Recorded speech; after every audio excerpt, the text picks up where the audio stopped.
November ಮಾಸದಲ್ಲಿ ನಾವೇನು ಮಾಡ್ತೀವಿ ಅಂದರೆ ವಾಯು ಮಾಲಿನ್ಯ ಜಾಗೃತಿ ಮಾಸಾಚರಣೆ ಅಂತ ಆಚರಿಸ್ತೀವಿ. ಇದರ ಮುಖ್ಯ ಉದ್ದೇಶ ವಾಹನಗಳಿಂದ ಆಗುವಂತಹ ಒಂದು ಮಾಲಿನ್ಯವನ್ನು ಕಡಿಮೆ ಮಾಡುವುದು ಹಾಗೂ ಈ ರೋಗಗಳು ಎಸ್ಪೆಷಲಿ ಉಲ್ಬಣಿಸ್ತಾ ಇದ್ದ ವಾಯು ಮಾಲಿನ್ಯದಿಂದ ಶ್ವಾಸಕೋಶ ಕ್ಯಾನ್ಸರ್ ಇರ್ಬೋದು ಅಥವಾ ಅಸ್ತಮಾ ಇರ್ಬೋದು ಅಥವಾ ಬೇರೆ ಯಾವುದೋ ಶ್ವಾಸ ಸಂಬಂಧಿತ ಕಾಯಿಲೆಗಳು ಉಲ್ಬಣ ಆಗ್ತಾ ಇದ್ದಾರೆ. ಭಾಳ ಜನ ಸಾಯ್ತಾ ಇದ್ದಾರೆ. ಸೊ ಹಾಗಾಗಿ ವಾಯು ಮಾಲಿನ್ಯ ನಿಯಂತ್ರಣ ಜಾಗೃತಿ ಮಾಸಾಚರಣೆ ಇವತ್ತು ಅಲ್ಲಮೀನು ಕಾಲೇಜಲ್ಲಿ ಹೊಂದಿದ್ವಿ. ಪ್ರಬಂಧ ಸ್ಪರ್ಧೆನ ಇಟ್ಟಿದ್ವಿ. ಇದರಲ್ಲಿ 9 ಹೈಸ್ಕೂಲು 3 ಜನ ಹಾಗೂ PU ಕಾಲೇಜ್ 3 ಜನ, ಡಿಗ್ರಿ ಕಾಲೇಜ್ 3 ಜನ ವಿದ್ಯಾರ್ಥಿಗಳು ಪ್ರಬಂಧ ಸ್ಪರ್ಧೆಯನ್ನು ತುಂಬ ಚೆನ್ನಾಗಿ ಬರೆದಿದ್ರು. ಅವರಿಗೆ ಇಲಾಖೆ ವತಿಯಿಂದ ಒಂದು ಪ್ರಶಸ್ತಿ ಪ್ರಮಾಣ ಪತ್ರ ನೀಡಿದ್ವಿ ಹಾಗೂ ಒಂದು ಜಾಗೃತಿ ಅರಿವನ್ನು ಮೂಡಿಸ್ತಾ ಇದ್ದೀವಿ. ಆದ್ದರಿಂದ ಎಲ್ಲರೂ ಮರಗಳನ್ನು ನೆಡ್ರಿ, ವಾಹನನ ಕಡಿಮೆ ಉಪಯೋಗಿಸಿರಿ ಅಂತ ಈ ಸಮಯದಲ್ಲಿ ಹೇಳೋಕ್ಕೆ ಇಚ್ಛೆಪಡ್ತೀನಿ.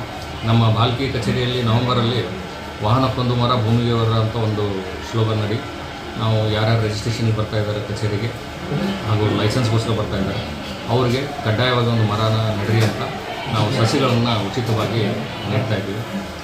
ಅರಣ್ಯ ಇಲಾಖೆಯವರು ಸಸಿಗಳನ್ನ ಉಚಿತವಾಗಿ ನಾವು ಕೊಡ್ತಾಯಿದ್ದಾರೆ. ಹಾಗಾಗಿ ನನಗೆ ಎಲ್ರಿಗೂ ಕೇಳ್ಕೊಳ್ಳೋದಿಷ್ಟೇ, ವಾಯು ಮಾಲಿನ್ಯ ಎಷ್ಟು ಸಾಧ್ಯ ಅಷ್ಟು ತಡೆಗಟ್ಟುವಲ್ಲಿ ಪ್ರತಿಯೊಬ್ಬರು ನಾವು ನಮ್ಮ ಕೊಡುಗೆಯನ್ನು ನೀಡೋಣ, ವಾಹನವನ್ನು ಕಡಿಮೆ ಉಪಯೋಗಿಸೋಣ ಹಾಗೂ ಮರಗಳನ್ನು ನೆಡೋಣ ಅಂತ ಈ ಕಾರ್ಯಕ್ರಮದಲ್ಲಿ ಹೇಳೋಕ್ಕೆ ಇಷ್ಟಪಡ್ತೀನಿ. ಧನ್ಯವಾದ ಸರ್. ಹುಮ್ನಾಬಾದಲ್ಲಿ ಬೇರೆ ಶಾಲೆಗಳಿಗೆ ಎಲ್ಲೆಲ್ಲ ಕಾರ್ಯಕ್ರಮ ಮಾಡ್ತಾ ಇದ್ದೀರಾ, ಏನು ಇಲ್ಲೇ ಮಾಡಿದ್ದೀರಾ ಮತ್ತು ಮುಂದೆ ಏನಿದೆ ಕಾರ್ಯಕ್ರಮ ಸರ್ ರೋಡ್ ಸೇಫ್ಟಿ ಬಗ್ಗೆ ಏನು? ಹೌದು, ನಾವು ನವೆಂಬರಲ್ಲಿ ವಾಯು ಮಾಲಿನ್ಯ ಜಾಗೃತಿ ಮಾಸಾಚರಣೆ ಅಂತ ಮಾಡ್ತೀವಿ. ಹಾಗೂ ರೋಡ್ ಸೇಫ್ಟಿ ಅಂತ ಜನವರಿಯಲ್ಲಿ ಸಪ್ತಾಹ ಇರುತ್ತೆ ಹಾಗೂ ವರ್ಷಾದ್ಯಂತ ನಾವು ರೋಡ್ ಸೇಫ್ಟಿ ಕಾರ್ಯಕ್ರಮಗಳು ಪೊಲೀಸು ನಾವು ಸೇರಿ ಮಾಡ್ತಾ ಇರ್ತೀವಿ. ಈಗ ಹಳ್ಳಿಕೆಡಬಿಯಲ್ಲಿ ಮೊನ್ನೆ 6ನೇ ತಾರೀಕು ಒಂದು ಇದೇ ಥರ ಪ್ರಬಂಧ ಸ್ಪರ್ಧೆ ಇಟ್ಟಿದ್ವಿ ಸ್ಕೂಲಲ್ಲಿ. ಕಾಲೇಜಲ್ಲೂ ಸಹ ಒಂದು ಮಾಡಿ ಸಿದ್ಧಾರೂಢ ಕಾಲೇಜ್ ಅಂತ ಅಲ್ಲೂ ಮಾಡಿದ್ವಿ. ಹಾಗೂ ಈಗ ಅಲ್ಲಮೀನ್ ಕಾಲೇಜಲ್ಲಿ ಇದು ಫಸ್ಟ್ ಟೈಮ್ ಮಾಡ್ತಿರೋದು. ಇದಕ್ಕೂ ಮುಂಚೆ government degree college women's degree ಕಾಲೇಜಲ್ಲಿ ಹೋದ ವರ್ಷ ಮಾಡಿದ್ವಿ. ಅದು ಚಿಟಗುಪ್ಪದಲ್ಲಿ ಮಾಡಿದ್ವಿ. ಮನ್ನಾಕಳ್ಳಿಯಲ್ಲೂ ಡಿಗ್ರಿ ಕಾಲೇಜಲ್ಲಿ ಒಂದು ಪೊಲ್ಯೂಷನ್ ಅವೇರ್ನೆಸ್ ಮತ್ತು ಅದು ರೋಡ್ ಸೇಫ್ಟಿ ಪ್ರೋಗ್ರಾಮು ಮಾಡಿದ್ವಿ ಅಲ್ಲಿ. ಸೊ ಹಾಗಾಗಿ ಪ್ರತಿ ಒಂದು ಸಾರಿ ಒಂದೊಂದು ಕಾಲೇಜು ಅಥವಾ ಸ್ಕೂಲ್ನ ನಾವು ಆಯ್ಕೆ ಮಾಡ್ತಾಯಿರ್ತೀವಿ. ಸರ್, ಕೊನೆಯದಾಗಿ ಸಣ್ಣ ಹುಡುಗರು ಅವರು ಲೈಸೆನ್ಸ್ ತೊಗೊಂಡಿದ್ದಾನೆ ಗಾಡಿ ಓಡಿಸ್ತಾರೆ ಸರ್, ಅವ್ರ ಪ್ಯಾರೆಂಟ್ಸಿಗೆ ಏನು ಹೇಳಕ್ಕೆ ಇಷ್ಟಪಡ್ತಾರೆ? ಕಾನೂನು ಪ್ರಕಾರ 18 ವರ್ಷದ ಒಳಗಡೆ ಇದ್ದವರು ಲೈಸೆನ್ಸ್ ಸಿಗೋದಿಲ್ಲ ಹಾಗೂ ವಾಹನನ ಓಡಿಸ್ಬಾರ್ದು. ಯಾವುದೇ ಕಾರಣಕ್ಕೂ 18 ವರ್ಷದ ನಂತರ ಲೈಸೆನ್ಸ್ ತೊಗೊಂಡೇ ಗಾಡಿನ ನಡೆಸಬೇಕು.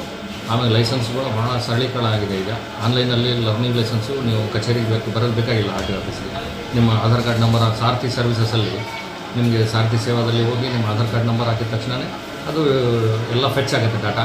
ಹಾಗೂ ಲರ್ನಿಂಗ್ ಒಂದು ವಿಡಿಯೋ ಇರುತ್ತೆ, ಒಂದು 6 ನಿಮಿಷ ವಿಡಿಯೋ ಇದೆ, ಅದನ್ನು ನೋಡ್ಕೋಬೇಕು. ಅದ್ರ ಮೇಲೆ ಒಂದು 15 ಕ್ವಶನ್ಸ್ ಇರ್ತವೆ ಆನ್ಲೈನಲ್ಲಿ. ಅದನ್ನು ಸೆಲೆಕ್ಟ್ ಮಾಡಿಬಿಟ್ರೆ ನೀವು ಆನ್ಲೈನಲ್ಲಿ ಲರ್ನಿಂಗ್ ಲೈಸೆನ್ಸ್ ಬರುತ್ತೆ. ಸೊ ಫೇಸ್ಲೆಸ್ ಸರ್ವಿಸ್ ಇದೆ. ನಮ್ಮ north ministry of road transport and highways ವತಿಯಿಂದ ಸಾರಥಿ ಅಂತ ಒಂದು ಸಾಫ್ಟ್ವೇರ್ ಇದೆ. ಅದರಲ್ಲಿ ಎಲ್ಲರೂ ಆನ್ಲೈನಲ್ಲಿ ಲರ್ನಿಂಗ್ ಲೈಸೆನ್ಸ್ ತೊಗೋಬೋದು. ಹಾಗೂ ದಯವಿಟ್ಟು 18 ವರ್ಷಗಳ ಒಳಗಡೆ ಇರುವಂಥ ಹುಡುಗರು ಲೈಸೆನ್ಸ್ ಇಲ್ಲದೆ ಏನಾದರೂ ಗಾಡಿ ನಡೆಸ್ತಾ ಇದ್ದರು ಸಿಗಬಿದ್ದರೆ ಅಂದರೆ ಅವ್ರ ತಂದೆ ತಾಯಿಗಳಿಗೆ 25,000 ಇದಿದೆ, ದಂಡ ಇದೆ. ಸೇಮ್ ಟೈಮ್ ಇಂಪ್ರಿಸನ್ಮೆಂಟ್ ಕೂಡ ಆಗ್ಬೋದು. ಆದ್ದರಿಂದ ದಯವಿಟ್ಟು 18 ವರ್ಷದ ಒಳಗಡೆ ಇರುವಂಥ ಮಕ್ಕಳಿಗೆ ಯಾವುದೇ ಕಾರಣಕ್ಕೂ ಗಾಡಿನ ಓಡಿಸೋಕ್ಕೆ ಕೊಡಬೇಕು. ರೋಡ್ ಸೇಫ್ಟಿ ಬಗ್ಗೆ ಏನಂತಂದರೆ ಪ್ರತಿಯೊಬ್ಬರನ್ನು ಹೆಲ್ಮೆಟ್ ಧರಿಸ್ಬೇಕು. ಹೆಲ್ಮೆಟ್ ಧರಿಸೋದ್ರಿಂದ ಲೈಫ್ ಸೇಫ್ ಇರ್ತದೆ. ಫಸ್ಟ್ ಆನಂತರ ಕಾರ್ನೂ ಸೀಟ್ ಬೆಲ್ಟ್ ಹಾಕೋಬೇಕು. ಅಂದರೆ ಪ್ರತಿಯೊಬ್ಬರು ಸ್ವಲ್ಪ ನಿಧಾನವಾಗಿ ಚಲಿಸೋದೇ ಭಾಳ ಉತ್ತಮ. ಈ ಸಿಟಿ ಒಳಗೆ ಏನು ಮಾಡ್ತಾರೆ, ಸ್ವಲ್ಪ ರಫ್ ಗಾಡಿ ಓಡಿಸ್ತಾರೆ. ಓಡಿಸೋದ್ರಿಂದ ತಾವು ಅನಾಹುತ ಆಗೋದ್ರಿಂದ ಮತ್ತು ಅಪೋಸಿಟ್ದವ್ರಿಗೆ ಸ್ವಲ್ಪ ಅನಾಹುತಗಳು ಆಗೋ ಚಾನ್ಸಸ್ಗಳು ಕಡಿಮೆ ಇರ್ತದೆ, ಜಾಸ್ತಿ ಇರ್ತವೆ. ಅದ್ರ ಸಂಬಂಧ ಸ್ವಲ್ಪ ಹೆಲ್ಮೆಟ್ ಹಾಕ್ಕೊಂಡು ಜಾಗೃತಿಯಿಂದ ಚಾಲನೆ ಮಾಡೋದು ಉತ್ತಮ ಅಂತ ನನ್ನ